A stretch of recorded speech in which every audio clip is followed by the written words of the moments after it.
शांति। आज की तारीख है 13/9/15 और आज हम सुनेंगे प्राण प्यारे न्यारे न्यारे अव्यक्त मूर्तधारी प्राण अव्यक्त बाप दादा की ज्ञान मुरली रिवाइज कोर्स की। तो रिवाइज कोर्स की तारीख है 25/1/80 और आज की ज्ञान मुरली का शीर्षक है बिंदु। ये ज्ञान सिंधु परमात्मा का बिंदु। तो बिंदु का बिंदु यानी परमात्मा का आत्मा बिंदु से मिलन। मीठे मीठे बाप दादा कहते हैं कि आज बाप दादा मिलने के लिए आए हैं। मुरली तो बहुत सुनी है। सर्व मुरलियों का सार एक ही शब्द है। बाबा कहते हैं मुरलियां तो जब से बाबा आए हैं सृष्टि पर भारत में तब से लेकर के हम बच्चे मुरलियां सुनते आए हैं और सर्व मुरलियों का सार बाबा कहते हैं एक ही है, एक शब्द के अंदर। और वो एक शब्द कौन सा है? बिंदु। बाबा कहते बिंदु जिसमें सारा विस्तार समाया हुआ है। बिंदु तो बन गए हो ना। बिंदु बनना, बिंदु को याद करना और जो कुछ बीता उसको बिंदु लगाना। हाँ, पक्का किया सभी ने। बाबा कहते हैं बिंदु बनना यानी स्वयं को देही अभिमानी बनाना या आत्मा निश्चय करना। फिर बिंदु स्वरूप यानी ज्योतिर्बिंदु परमपिता परमात्मा को याद करना। और फिर जो कुछ भी 84 जन्मों में बीता, तो पूर्व जन्म की बातें तो याद नहीं, परंतु जो इस जीवन के अंदर बीता बाबा कहते हैं उसको भी बिंदु लगाना। ये सहज अनुभव होता है ना। हाँ, बाबा कहते अपने को देखो कि सहज अनुभव होता है। यह अति सूक्ष्म और शक्तिशाली है जिससे आप सब भी सूक्ष्म फरिश्ता बन, मास्टर सर्वशक्तिमान बन पार्ट बजाते हो। बाबा कहते हैं ये बिंदु जो है वो अति सूक्ष्म है परंतु है अति शक्तिशाली। जिससे क्या होता है कि हम बिंदु रूप की स्थिति में यदि स्थित होते हैं तो फरिश्ता स्वरूप बनकर मास्टर सर्वशक्तिमान बन करके फिर हम अपना जो भी पार्ट बजाना है वो वर्तमान पार्ट बजाते हैं। सार तो सहज है ना कि मुश्किल है। बाबा कहते अब सार रूप में स्थित होना सहज है या मुश्किल लगता है? क्या है? हर एक अपने से पूछे। डबल फॉरेनर्स क्या समझते? सहज है या डबल फॉरेनर्स को डबल इजी है? बाबा कहते क्या लगता है? अब तो बाप दादा सार स्वरूप देखना चाहते हैं। अभी तो बाबा सभी बच्चों को इन 3 बिंदुओं की धारणा में देखना चाहते हैं, अर्थात सार रूप बिंदु बाबा सभी बच्चों को देखना चाहते हैं। हर एक बच्चा ऐसा दिव्य दर्पण हो जिस दर्पण के द्वारा हर मनुष्य आत्मा को अपने तीनों काल दिखाई दे। बाबा कहते बच्चों के चेहरे में, नैनों में और उनके कर्मों में ऐसा दर्पण हो जो कोई भी बच्चों के समक्ष आवे तो उनको अपने तीनों काल स्पष्ट दिखाई दे। ऐसे त्रिकाल दर्शन कराने वाले दर्पण हो, जो हमको देखकर उनको ये स्मृति आए कि हम भी परमपिता परमात्मा ज्योतिर्बिंदु की संतान बिंदु आत्मा है और हमें भी बीती को बीती कर बिंदु बन रहना है, यानी बीती को भी फुल स्टॉप करना है। जिस दर्पण से क्या था और अभी क्या हूँ और भविष्य में क्या मिलना है, ये तीनों काल स्पष्ट दिखाई देने से सहज ही बाप से वर्षा लेने के लिए आकर्षित होते हुए आएंगे। और इन तीनों बिंदुओं की धारणा से हमारा चेहरा हर्षित मुख होगा, हमारी प्राप्तियां जो भविष्य की हमें हो रही हैं वो चेहरे पर झलकेंगी। तो जो देखने वाले हैं हमें देखेंगे तो दर्पण में उनको तीनों ही काल मैं क्या था, क्या हूँ और आगे भविष्य में मुझे भी क्या मिलने वाला है वो उनको स्पष्ट दिखाई दे, तभी तो वो आकर्षित होकर के फिर यहाँ आएंगे। जब साक्षात्कार करेंगे अर्थात जानेंगे, और ऐसे जब जानेंगे जैसे स्पष्ट देखने का अनुभव हो। बाबा कहते हैं उनको ऐसा स्पष्ट आपने दिखाई देने का अनुभव हो, तभी वो इन बातों को जानेंगे। तो जब जानेंगे अर्थात अनुभव करेंगे व देखेंगे कि अनेक जन्मों की प्यास व अनेक जन्मों की आशाएं मुक्ति में जाने की व स्वर्ग में जाने की वो अभी पूर्ण होने वाली है, तो सहज ही आकर्षित होकर के आएंगे। दो प्रकार की आत्माएं हैं। भक्त आत्माएं प्रेम में लीन होना चाहती हैं और कोई आत्माएं ज्योति में लीन होना चाहती हैं। दोनों ही लीन होना चाहती। भक्त हैं वो भी लीन होना चाहते और जो अन्य आत्माएं हैं वो भी ज्योति में लीन होना चाहती हैं। तो ऐसी आत्माओं को सेकंड में बाप का परिचय, बाप की महिमा और प्राप्ति सुनाए, संबंध की लवलीन अवस्था का अनुभव कराओ। दोनों को प्राप्ति और संबंध की लवलीन स्थिति का बाबा कहते हैं अनुभव कराओ।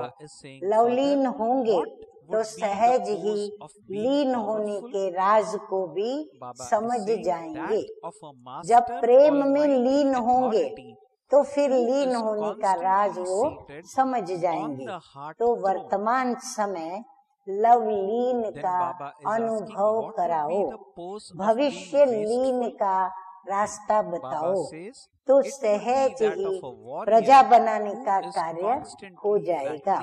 ऐसे त्रिकालदर्शी बनाने का दिव्य दर्पण बने हो। हाँ, बाबा पूछ रहे हैं ऐसे दिव्य दर्पण में अपने पुरुषार्थ के हर समय की रिजल्ट का चित्र खींचो कि समर्थ रहे या व्यर्थ में गए। ऐसा जो हम पुरुषार्थ करेंगे तो फिर हम देखें ऐसे कि हम इसमें समर्थ रहें या फिर हम व्यर्थ गए। व्यर्थ का पोज और समर्थ का पोज दोनों ही दिखाई देंगे। समर्थ का पोज क्या होगा?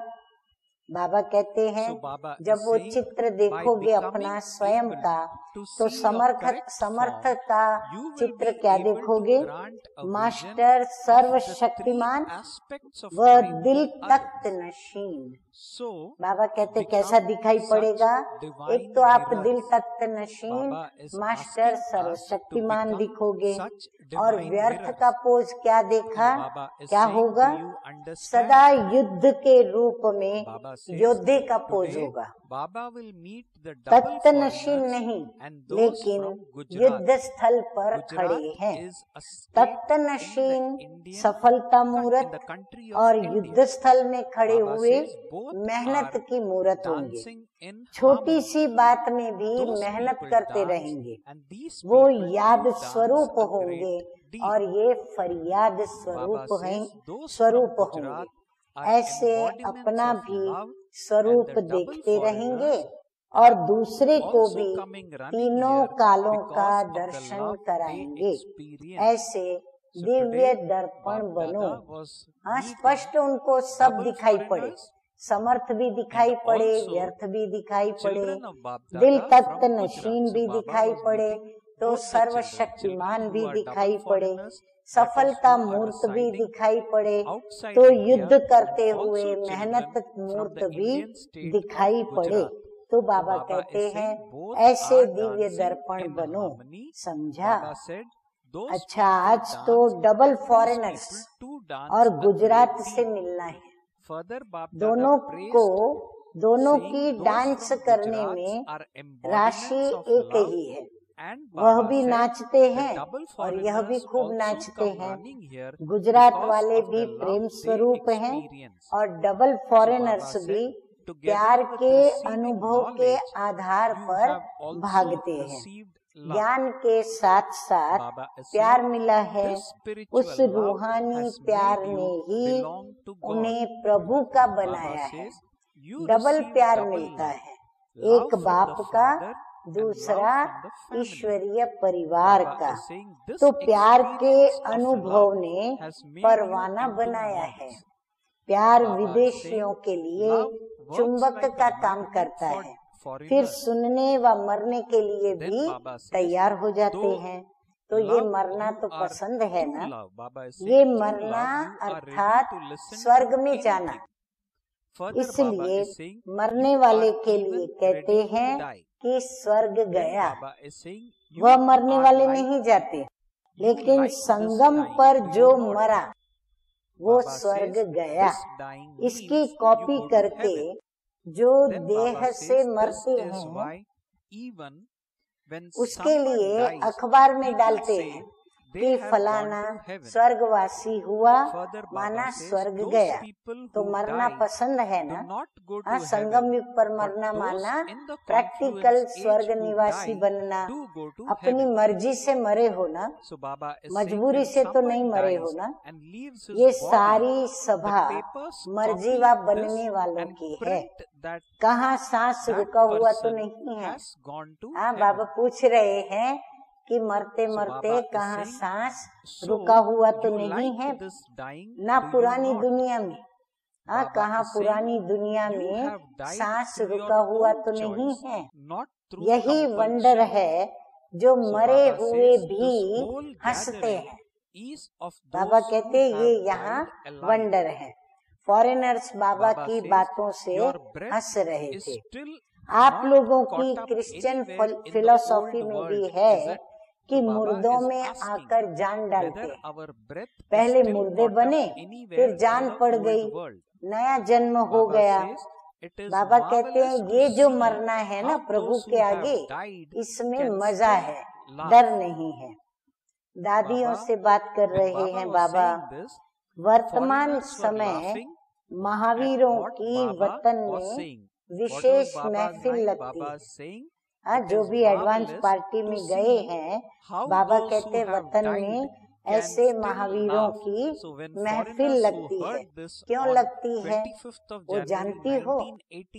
आजकल बाप दादा ने जैसे स्थापना में ब्रह्मा के संपूर्ण स्वरूप के द्वारा साक्षात्कार कराने की सेवा की, ऐसे आजकल अष्ट रत्न, जो इष्ट रत्न, उनको भी शक्ति के रूप में साथ साथ साक्षात्कार कराने की सेवा कराते। स्थूल शरीर द्वारा साकारी ईश्वरीय सेवा में बिजी रहते हो इसलिए।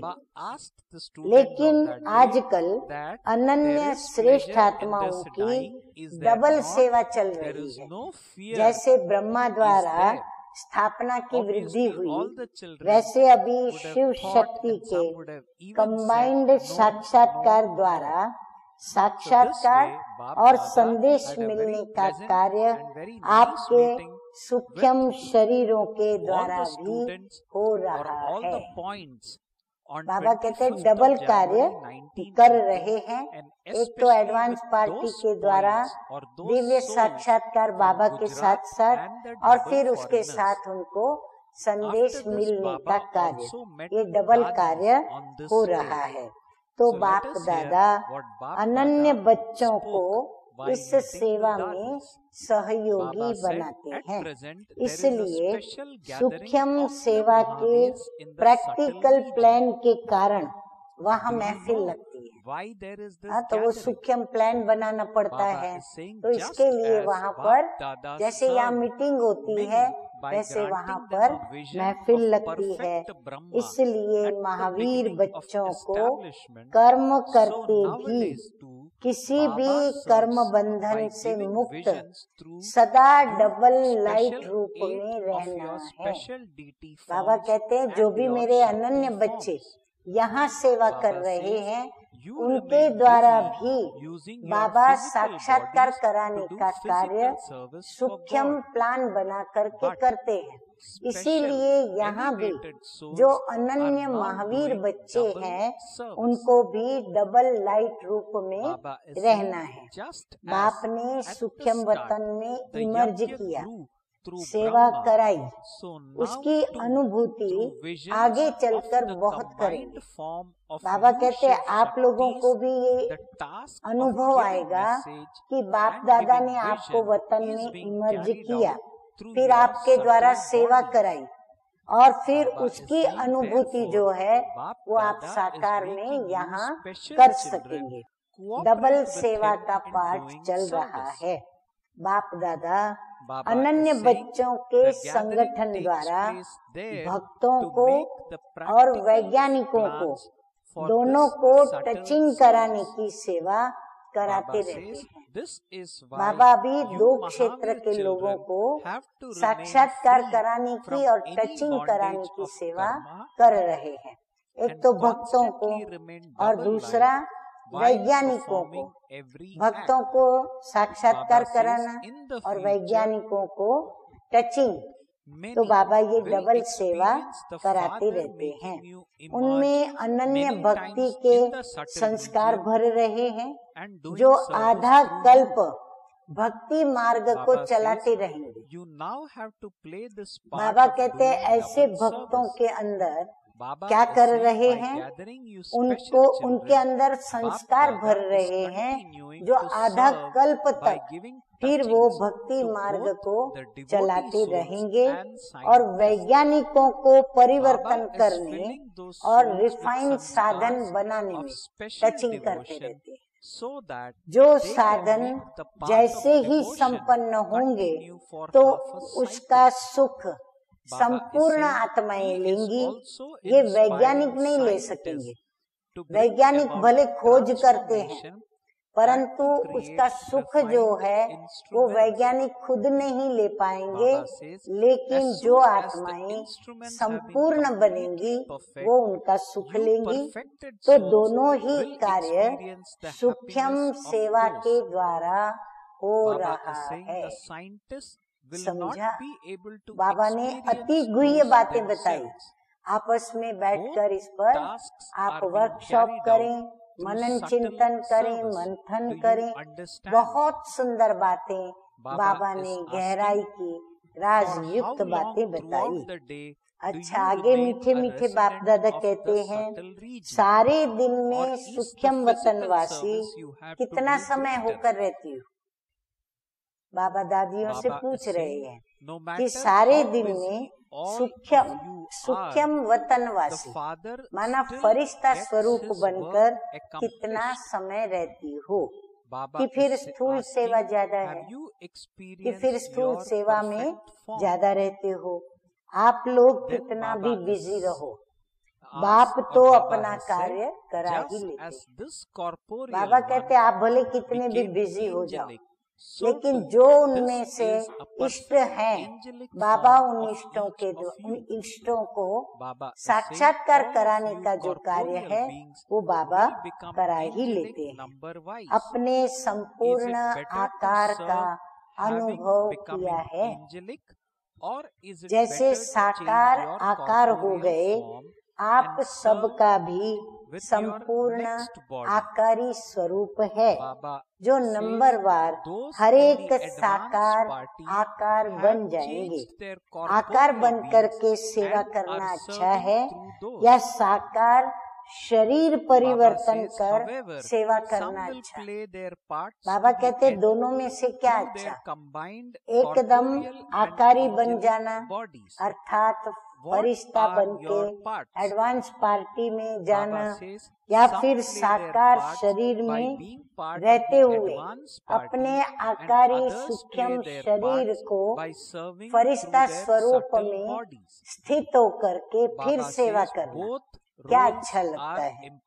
एडवांस पार्टी तो साकार शरीर परिवर्तन कर सेवा कर रही, लेकिन कोई कोई का पार्ट अंत तक साकारी और आकारी रूप द्वारा भी चलता है। बाबा कहते हैं एडवांस पार्टी तो फुल साकार शरीर छोड़कर आकारी बन गई है, तो वो तो आकारी स्वरूप से सेवा करते, लेकिन कोई कोई का पार्ट अंत तक क्या होगा, वो साकारी भी होंगे और आकारी बन करके भी सेवा करते रहेंगे। तो आपका पार्ट क्या है? किसका एडवांस पार्टी का पार्ट है, किसका अंतवाहक शरीर द्वारा सेवा का पार्ट है? दोनों पार्ट का अपना अपना महत्व है। फर्स्ट सेकंड की बात नहीं।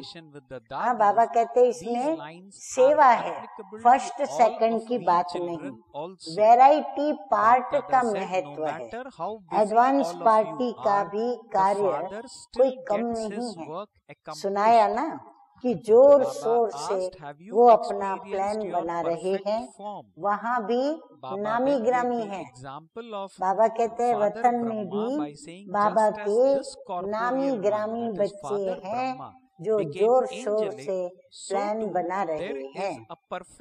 अब पार्टियों से अव्यक्त बाप दादा की मुलाकात, बाबा कहते हैं कि सभी सदा मणि के समान चमकते हो। मणि सदा चमकती है ना, एक एक मणि की कितनी वैल्यू होती है। वो अमूल्य रत्न है जिसकी कीमत आज के मानव कुछ कर नहीं सकते, लेकिन बाप के बन गए ना, जो बाप के बने वो अमूल्य रत्न हो गए। सारे विश्व के अंदर सर्वश्रेष्ठ आत्माएं हो गए। हाँ, सभी सुन रहे हैं ना?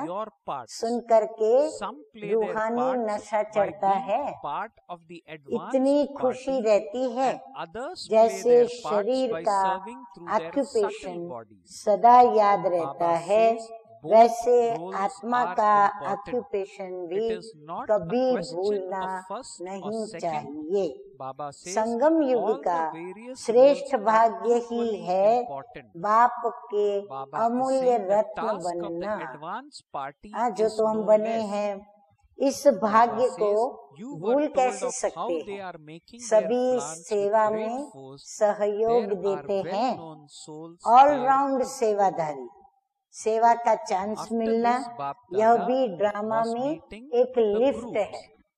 बाबा कहते ये लिफ्ट हर एक को नहीं मिलती। जितनी यज्ञ सेवा करते हैं उतना प्राप्तियों का प्रसाद स्वतः ही प्राप्त हो जाता है। वो निर्विघ्न रहते हैं। क्या प्राप्ति होती है कि वो निर्विघ्न रहते हैं। एक बार सेवा की और 1000 बार सेवा का फल प्राप्त हो गया।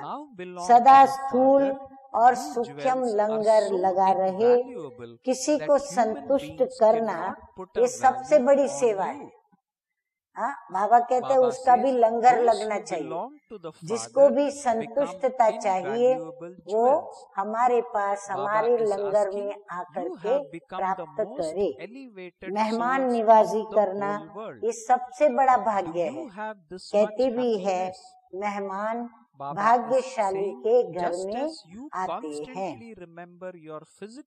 दूसरा नंबर बाबा बताते हैं सभी माया को जानते हुए, सभी माया को जानते हुए, सभी माया को जानते हैं ना, तो माया को जानते हुए माया से अनजान रहते हो।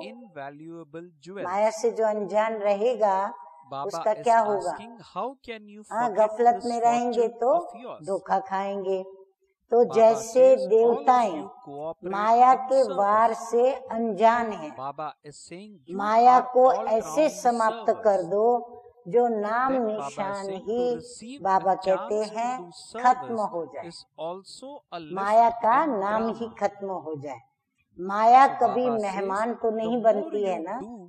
बाबा कहते हैं मेहमान नहीं बनाना उसको, मेहमान बन के आएगी तो बैठ जाएगी, फिर आप उसकी खातिरी करेंगे तो बाकी भी नहीं जाएगी। तो उसके लिए दरवाजा बंद है, दरवाजा उसके लिए बंद कर दिया है। माया के लिए नो एंट्री। बाबा कहते हैं ऐसे दरवाजे पर लिख दिया है।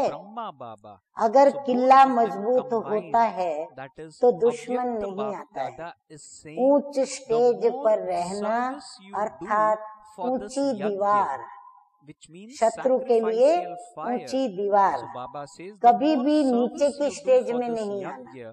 जब बाप के बन गए तो बाप का बनना अर्थात मेरापन समाप्त होना। मोह की उत्पत्ति का आधार है मेरा। ये मेरा शब्द के साथ जो स्थिति अवस्था होती है, बाबा कहते हैं ये मोह की उत्पत्ति का आधार है। जब मेरा ही नहीं तो मोह कहाँ से आया? जब अपने को हद का रचयिता समझते हो तो विकारों की उत्पत्ति होती है। सदा भाई भाई की स्मृति में रहो तो कोई भी विकार उत्पन्न हो नहीं सकते। नंबर 3 है सदा अपने को unknown but very well known. बिल्कुल गुप्त हो परंतु फिर भी सभी बहुत अच्छी तरह से जानते हो। समझते हुए युद्ध के मैदान पर माया जीत बन करके रहते हो। क्या समझ के कि unknown but very well known. ऐसा योद्धा बनते, ऐसा योद्धा स्वयं को समझते बाबा कहते हैं मैदान पर माया जीत बन करके रहते हो। साधारण रीति से बैठे हुए हो, चलते हो, खाते हो, लेकिन चलते फिरते भी माया से युद्ध करके विजयी बनते जा रहे हो। बाहर से कुछ भी कर रहे हो लेकिन अंदर में माया पर जीत पहनकर विश्व का राज्य ले रहे हो। कितनी मजेदार बात है। तो अननोन हुए ना, जब प्रत्यक्षता होगी तो सब अनुभव करेंगे कि ये कौन थे और क्या कर रहे थे। जिसके साथ सर्वशक्तिमान बाप है उसकी विजय निश्चित है। इसमें तो कोई संशय का प्रश्न ही नहीं। पांडवों का पति सर्वशक्तिमान है, इसलिए पांडव सदा विजयी रहे, साथ कभी नहीं छोड़ना। बाबा कहते हैं हम पांडवों का जो पति सर्वशक्तिमान है परमात्मा, उसका साथ कभी नहीं छोड़ना। अकेले हो जाएंगे तो क्या होगा? बाबा कहते हैं अकेले हो जाएंगे तो माया वार करेगी, बाप के साथ रहेंगे तो माया आप पर बलिहार जाएंगी। तो माया जीत के आगे माया दासी बनकर नमस्कार करेगी। माया के मेले में बाप साथी को छोड़ नहीं देना। हाँ, माया का भी बहुत बड़ा मेला है, झमेला है। बाबा कहते कहीं साथी का हाथ छोड़ नहीं देना। अगर साथी छूटा तो रास्ता भूल जाएंगे। हाँ, बहुत भीड़ भाड़ होती है तो साथी का हाथ, जो रास्ता दिखाने वाला साथी है, उसका हाथ मजबूत पकड़ के रखना होता है। अगर छोड़ देंगे तो रास्ता भूल जाएंगे, भटक जाएंगे, फिर चिल्लाना पड़ेगा। तो सदा माया को नमस्कार कराना, वार के अंदर नहीं आना। बाबा कहते बाबा के बच्चे हो तो माया को नमस्कार कराना, पर माया के वार के अंदर मत आना। अच्छा वरदान है आज सतगुरु बाप का कि हर शक्ति को कार्य में लगाकर वृद्धि करने वाले श्रेष्ठ धनवान व समझदार भव। कहते ना, धन दिए धन ना खुटे। तो हर शक्ति को कार्य में लगाना माना धन का उपयोग करना, सदुपयोग करना। तो जो सदुपयोग करेगा उसके धन की वृद्धि होगी, तो वो वृद्धि होने से श्रेष्ठ धनवान भी बनेंगे और धन का समझदारी से उपयोग किया, यूज किया, इसीलिए समझदार भी बनते हैं। तो इसीलिए श्रेष्ठ धनवान व समझदार भव। बाप कहते हैं समझदार बच्चे हर शक्ति को कार्य में लगाने की विधि को जानते हैं। जो समझदार बच्चे हैं वो ये जानते हैं कि मैं अपनी शक्ति को कहाँ किस कार्य में लगाऊं और कहाँ किस कार्य में लगाकर व्यर्थ न गवाऊं। तो वो विधि को जानते हैं। जो जितना शक्तियों को कार्य में लगाते हैं उतना उनकी वह शक्तियाँ वृद्धि को प्राप्त होती है। बाबा कहते जितना शक्तियों को ईश्वरीय कार्य में लगाते हैं उतनी उनकी वो शक्तियाँ क्या होती है? बाबा कहते हैं वृद्धि को प्राप्त होती है, अर्थात परसेंटेज में बढ़ती जाती है। तो ऐसा ईश्वरीय बजट बनाओ जो विश्व की हर आत्मा आप द्वारा कुछ न कुछ प्राप्ति करके आपका गुणगान करे। बाबा कहते तो ऐसा बजट बनाओ, ऐसा प्लान बनाओ जो हर आत्मा आपका गुणगान करे और हर आत्मा को आपकी कुछ न कुछ आपके द्वारा प्राप्ति हो। सभी को कुछ न कुछ देना ही है। बाबा कहते हैं किसी को भी खाली हाथ नहीं भेजना है। चाहे उनको मुक्ति दो, चाहे जीवन मुक्ति दो, ईश्वरीय बजट बनाकर सर्व शक्तियों की बचत कर जमा करो। बाबा देखो सब सिखलाते हैं कि ईश्वरीय पहले बजट बनाएं, प्लान करें, फिर सर्व शक्तियों की बचत करें। जहाँ आवश्यक हो, जहाँ उसका सदुपयोग हो, वहाँ ही उन शक्तियों का उपयोग करें। फिर शक्तियों का उपयोग तो करें पर साथ साथ शक्तियों की बचत भी करें, अर्थात व्यर्थ में शक्तियों को गंवाए नहीं, तो वो बचत होगी।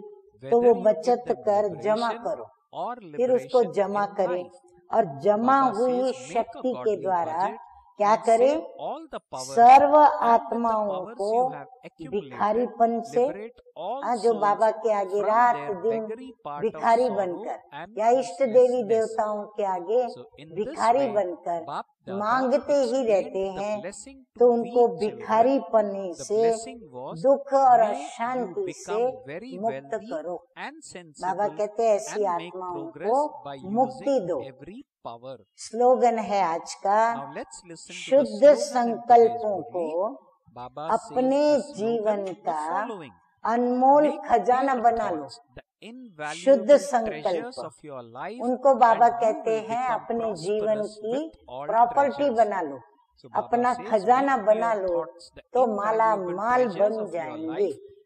अर्थात खूब शुद्ध संकल्प करते रहें और शुद्ध संकल्पों को अपने खजाने में जमा करते चले। अच्छा, मीठे मीठे सिकिलदे बच्चों प्रति माता पिता बाप दादा का याद प्यार और गुड मॉर्निंग। रूहानी बाप की रूहानी बच्चों को नमस्ते। हम रूहानी बच्चों का रूहानी बाप दादा को याद प्यार गुड मॉर्निंग और नमस्ते नमस्ते। ओम शांति।